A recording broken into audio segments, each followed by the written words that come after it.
Laura Phillips. I'm a clinical neuropsychologist at the Child Mind Institute. We are a national nonprofit that supports children and families with gold standard mental health care, advice, and resources, all online and accessible to everyone. We're here for you wherever you are with expert telehealth resources, including the diagnosis and treatment of mental health and learning disorders, group programs for anxiety, mood disorders, ADHD, and more, remote neuropsychological evaluations, and some grief programs as well. So please visit childmind.org/telehealth to learn more about our offerings. With protests over the violent deaths of Black Americans dominating the news, it's understandable that many kids are feeling scared, confused, or angry about the situation. We're all thinking about racism and violence and how to raise caring children and talk to them about what's happening in our society. We're happy to try to answer all of your questions about whatever parenting challenges you have and the anxieties that you're facing yourselves. So in addition to the topic that was slated today, please feel free to ask some questions about that as well. Today, I'd like to talk to you about how to support your kids with ADHD over the summer, along with anything else that you're wondering about. So please post your questions in the feed. We'll also be sure to post some links to helpful resources on childmind.org. Remember, we're here every day and we look through your questions daily. I'll be answering your questions about supporting your kids with ADHD, along with anything else that you're wondering about. So again, be sure to post those questions in the feed. It's June. I can't believe we are here. When I personally left my apartment and to move outside of the city for a little while. And when I left my apartment in March, I never imagined that I would not be back home yet. And now, after a really difficult spring semester for our kids and families, we're looking at a very different summer ahead as well. As we head into this very unusual summer, many parents, especially parents of kids with with ADHD, and with learning disorders, are wondering how to help their kids make the most of all of this free time. Camps are closed. A lot of parks and parks and rec programming is closed. Summer programming through schools are often closed or switched to remote, and other standard summer activities are off the table. So how can kids continue to learn, grow, and prepare for school in the fall? And how can we help our kids manage the frustration and disappointment that they're often dealing with due to a lot of closings and changes in their lifestyle? We know that kids with ADHD have particular difficulty managing frustration and managing their disappointment. So these kids may be irritable, they may be reactive, and as we often see with our kids, the reactivity may be directed at their parents. So I'm gonna try to offer some suggestions for how to help our kids with ADHD over the summer. In broad terms, my suggestions for families of children with ADHD aren't going to differ that much or at all from my suggestions for kids, for all families. Kids need a lot of the same things in order to have safe, fulfilling, and re-energizing summers. So generally speaking, I'm going to start with just some general tips to help families survive this COVID summer. If you have tuned into any of these Facebook Lives, either that I myself have provided or that others have provided, you know that routine is often the top thing that we talk about. It's really important to maintain a routine, even in the summertime. Even in non-COVID summers, kids are used to having a routine. They go to daycare, they go to camp, they're in summer school. They're in something that provides them structure and predictability, helps them feel stable, secure, and in control. So, while we may change up what the routines look like, we don't want to throw the baby out with the bathwater. So we can certainly change the content of the summer routines and even the timing of our routines. But it's still important to have some semblance of routine to help kids have a sense of how each day and how each week will unfold. When kids don't have a routine they can follow, they're likely to feel more anxiety and are more likely to misbehave. And I think speaking to families of children with ADHD, we know that they are particularly likely to struggle during unstructured, uncertain, ambiguous times. So now, now that school is out, there's a lot more free time, and it's difficult for kids to organize and wrap their heads around how to fill that free time. So that's when you might see more anxiety creep up. That's when you might see more behavioral issues creep up. So maintain a routine. Think like a camp counselor. So for example, you don't have to have set activities for every single day, but think about having blocks of time and anchoring your schedule in some regular daily anchors. So think about having a set wake up time, a set breakfast time, a set snack time, a set lunch time, a set snack time, a set dinner time, shower time, and bed. And then in the middle of those anchors, you can think about having blocks of activity, and those activities can range from outdoor play, indoor play, quiet reading, screen time, cooking, arts and crafts, etc. And there are a lot of different ways to fill those blocks of time, and I can provide a lot of suggestions for what those activities can look like. But we want to think about chunking the day down and anchoring in those big events.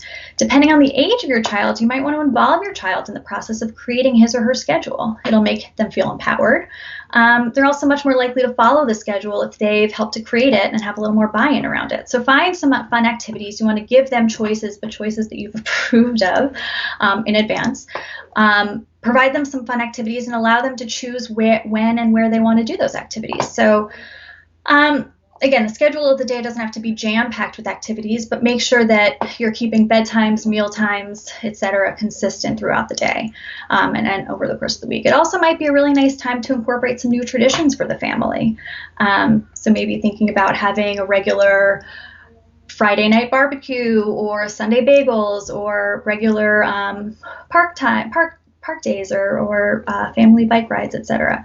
Might be a really nice way to incorporate some new routines and give kids things to look forward to to break up the monotony of their 3 months away from school.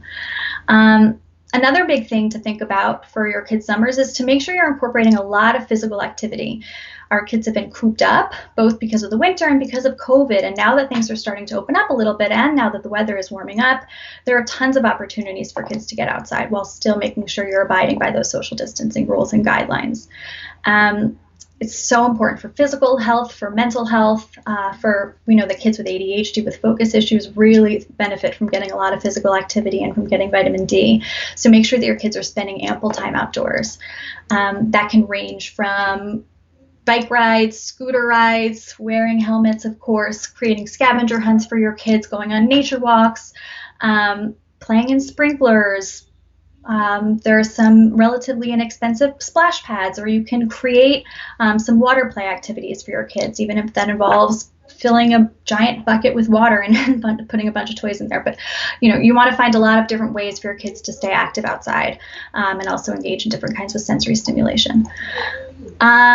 Another big, more general suggestion is to try to repurpose screen time. I know that kids have been spending much more time in front of screens over the past couple of months for a variety of reasons, but maybe try to be a little bit more thoughtful or strategic about the way that we're using screens. So reserving screens for perhaps some more academically oriented activities that are a little bit more active and require participation on your child's part, as opposed to more passive viewing of videos and movies and television shows, although there's a place for that as well, of course, for adults too.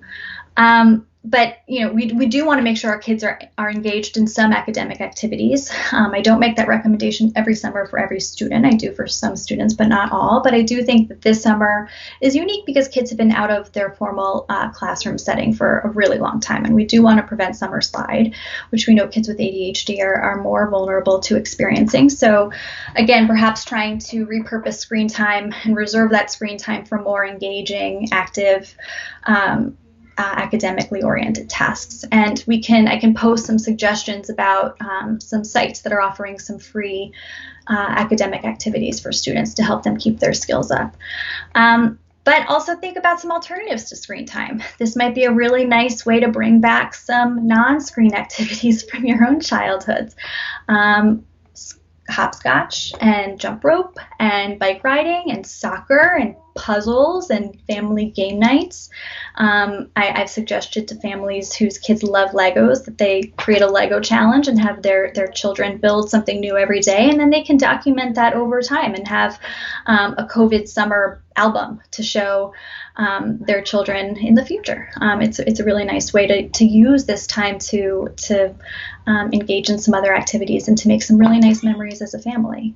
It's also a really great time to teach kids some useful skills that might also help to make your life easier. So involve them in chores, have them fold laundry, have them help you with cooking, have them wash your car.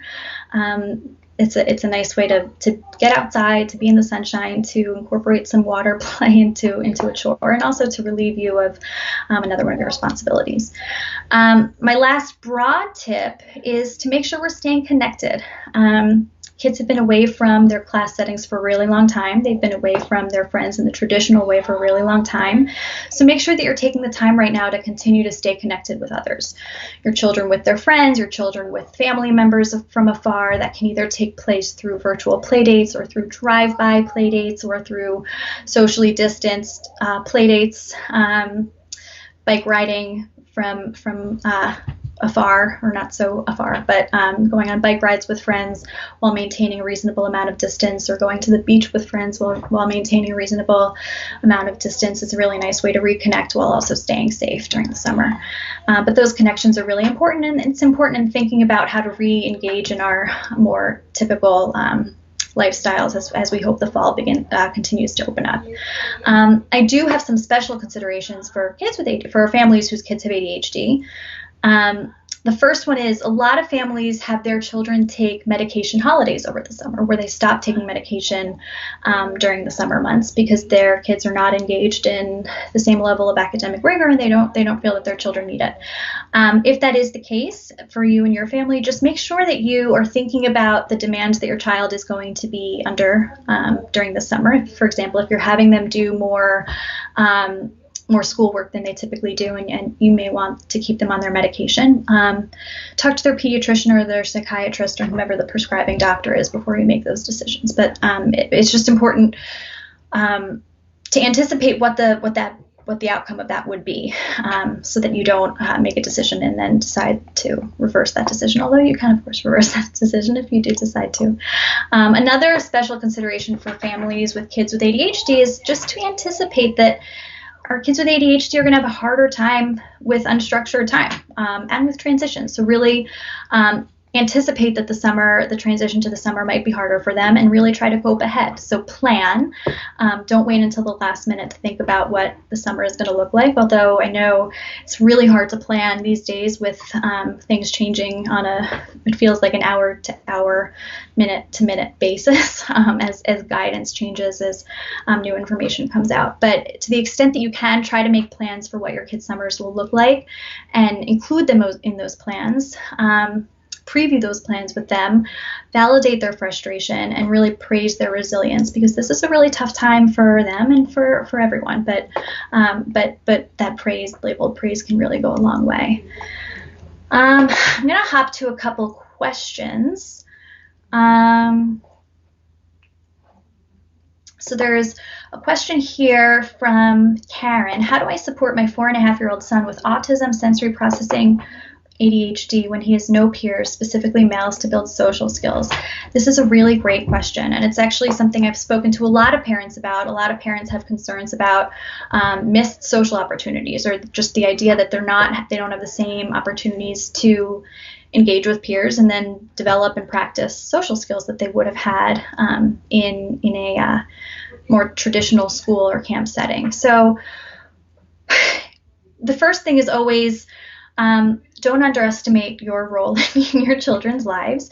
Your interactions with your children are very much a social interaction, and everything that you do really serves to model behavior that you're hoping to develop in your children. So, in your interactions with your child, make sure that you're modeling and reinforcing turn taking and sharing and accommodating the other person's area of interest. Oh, I know you really love Disney movies. Tell me about your favorite Disney movie, as opposed to, sometimes kids with autism have a tendency to talk about things that they want to talk about and don't pay as much attention to or invite other people to talk about what they want to talk about. So modeling yourself how you do that and how it makes you feel when other people talk about things that you want to talk about, for example. So again, just because there aren't traditional playmates right now because of COVID and social distancing rules, doesn't mean that they don't have social interactions, and you can certainly use yourself to be a playmate and a peer model for your students, for your kids. Talking to your kids' teachers or learning support or providers or professionals in your son's life is a really great way to brainstorm. Is Zoom, at the Child Mind Institute, for example, we have social thinking groups, and they've continued to take place over Zoom. And they're successful. Kids, often they may actually in some ways be more helpful, because sometimes kids who have social skills difficulties have a lot of anxiety in face-to-face interactions. So this gives them an opportunity to engage, to develop and to practice these social skills in a social context, in a social interaction, without that same, real in-person face-to-face aspect that could trigger their anxiety and avoidance. So maybe learning about, are there some programs that you could use the summer and take advantage of this time to develop some of those skills at home. When you read books, when you watch television shows together, you can use all of those. That all becomes content to discuss social problem solving, social skills, turn taking, other people's feelings. So really being an active participant with your child in those learning opportunities, and using them as points of discussion as opposed to just passive viewing opportunities is a really nice way to help just increase attention to, awareness of, and success with some of these social skills. But it's a great question. It's something that I know a lot of parents are worried about. The other thing is, social skills aren't something that develop, in 3 months and then the window for developing social skills closed. Social skills are things that evolve over a really extended period of time, through a lot of opportunities to learn and to practice these skills, through the development and improvement of a lot of different cognitive skills like language and executive functioning and empathy and other social emotional skills. So, this time has felt interminable. I am with you. This feels like an unending period of time in our lives and in our kids' lives. But it's really just a snapshot in the context of your son's development. And so while, there is this missed opportunity over the course of the past 3 months and whatever this upcoming summer into the fall looks like, there are going to be plenty of opportunities for him to catch up and to develop and improve those skills in the future. So I wouldn't be too worried about that. So I hope that helps answer that question. I'm going to go to another question. My daughter has ADHD and her self-esteem is very low right now. The end of the school year was very rough. So what are some things I can do to help her build her confidence during the summer? That is another really great question. I sympathize with your daughter. The end of the school year was very rough for a lot of students, regardless of their learning profiles. And we know that for students with ADHD who really thrive on a lot of routine and consistency, the structure of that 8 to 3 school day, the presence of a teacher in front of them, teaching them and modifying the curriculum or instruction as needed, and providing a review as needed, and providing a lot of praise and support and encouragement and validation. That's a lot of what school provides these kids. It's not just the delivery of content. It's those other things that really make school successful. And that was a loss for kids. So it's not surprising that it was a challenging end to the school year. And I would start there, provide a lot of validation, listen to her frustration, validate. It makes sense that she felt so frustrated by the end of the school year. You can celebrate that it's over. We don't yet know what the fall semester will look like, but for now we can put that to the side for now and just really celebrate that she got through it, and find ways for her to re-engage in the things that she enjoys and the things that help her derive self-confidence and self-esteem, even in the COVID way. So that means explore what kinds of activities does she enjoy? Are there outdoor activities that you can really help her or encourage her to participate in? Is she training for a sport that she's passionate about? Even if her club soccer team is canceled, can she focus on strength training or flexibility training or endurance training or something, and feel like she has a goal that she's working towards in order to help her become a better, more competitive soccer player. Use this time to help her explore new areas of interest. Maybe she'll uncover a new talent or a new passion. We know that kids gain a lot of fulfillment, a lot of personal pride when they develop new skills. So helping her brainstorm and find ways to pursue new activities is a really great way to uncover some new talents or interests. Spend time together as a family. You can just continue to enjoy this newfound quality time together. Play some socially distanced, or play some games, take some socially distanced trips. Just generally have fun as a family. It shows your child that she's loved and that she's okay just the way that she is. And she's so great that you're going out of your way to schedule a special time just to be with her. That'll really go a long way for boosting her self-confidence.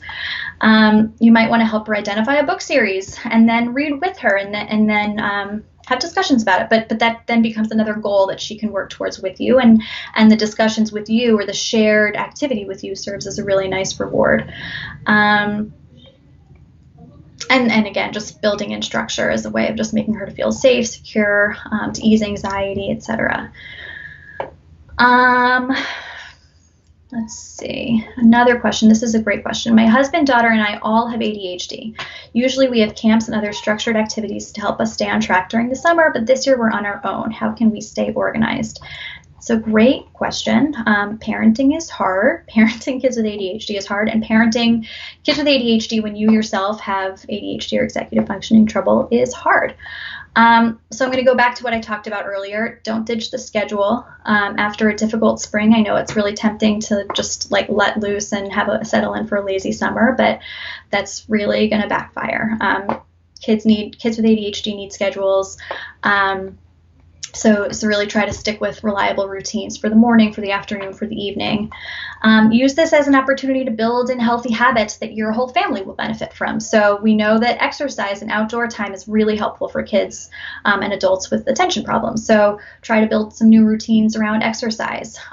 Incorporate sufficient sleep. Model for your children the importance of getting sufficient sleep. We know that's really important for attention, for emotion regulation, for broader mental health and physical health, etc. So use this as a time to talk about and to develop good sleep habits. Look at diet and make sure you're eating well, and again, developing other healthy habits that can be really helpful for maintaining optimal cognitive functioning. Start planning your summer now. I talked about this before, but I know it can be really tempting, especially people with ADHD sometimes have a hard time with planning and can be prone to procrastinating, especially when things seem a little ambiguous or a little unstructured or overwhelming or intimidating, but really resist the urge to wait until the last minute. Start thinking about goals for yourselves and for your kids. Maybe elicit your kids' support in coming up with a couple of goals that they each want to meet. That might be learning how to ride a bike without training wheels, or learning how to play a song on the guitar, or teaching yourself the ukulele. I mean, whatever the goals are, helping your kids to identify some concrete things that they'd like to accomplish and that you'd like to accomplish, and then holding yourselves accountable to meeting those goals. Celebrate small steps that you're taking towards meeting those goals, and really trying to celebrate one another's successes in meeting those goals is a nice way to just create some structure for the family. Let's see.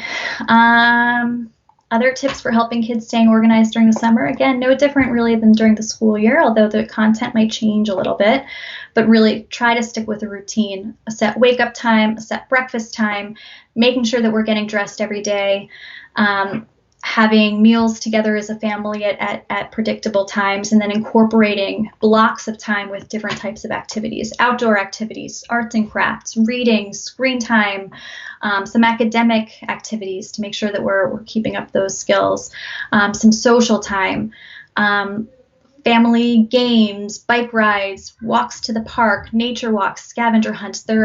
Once the juices start flowing, there are endless ways to fill those times. It's more about just making sure that you're chunking the day down and building in blocks of activity, and then filling it with something different. And trying to make sure you're giving a good mix of preferred versus non-preferred activities for your kids. So if you know that your children are really going to resist cooking with you, then trying to follow it up with a really exciting outdoor activity. But really making sure you're anchoring the day in those big structural events. Let's see. Time for any more questions? Time for one more question. So we're struggling in Arizona with getting outdoors. Temps are 110 and wildfires are making escaping the heat challenging along with smoke. We've been noticing hyper-focus on a virtual game. Any tips for turning focus onto something new when we're all feeling a bit grumpy from being stuck in? It's a great question.